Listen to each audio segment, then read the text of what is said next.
NBC's chief foreign correspondent Richard Engel is along the border of Syria and Turkey once again for us. He joins me live this morning. Richard, first of all, what's the latest on the fighting near the border? It's good to talk to you, and hopefully we'll have more success than we did yesterday when the line kept dropping off.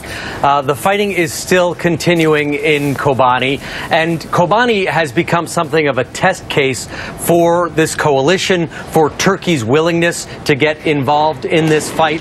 Kobani is a city, as you said, it had about 400,000 people in it. Now there's probably less than 100,000 residents in Kobani, and it sits right on the Turkish border. There are some hills inside Turkey where you can actually look down and see Kobani and see the farmland all around the city. And for days, we have been watching, and many other people have been watching, Turkish television has been broadcasting live images of Kobani, and we've been watching ISIS fighters moving quite openly in broad daylight, dressed in black, moving their armored vehicles around the city, engaged in gun battles with the Kurdish defenders. Kobani is a Kurdish city, and the Kurdish defenders think that it is just a matter of time before they are going to be outgunned.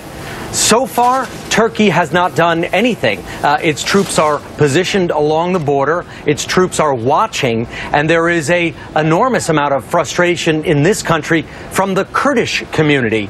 There are Kurds living in Turkey, and they say that Turkey, the Turkish military, the Turkish government must act to save Kobani, that the United States military must act to save Kobani. These ISIS militants are right out in the open, yet they are still advancing under our noses, and it's not at all clear that any action will be taken before Kobani falls to ISIS. Richard, really quickly, if and when Kobani does fall, what does that mean?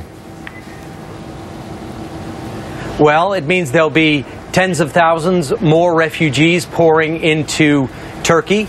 There could be atrocities taking place in Kobani if there is face-to-face fighting. And it will mean that the coalition hasn't been able to stop a very slow, deliberate, and obvious encroachment by ISIS on a key city. Our chief foreign correspondent, Richard Engel, for us on the ground there along the border. Richard, thanks as always, sir.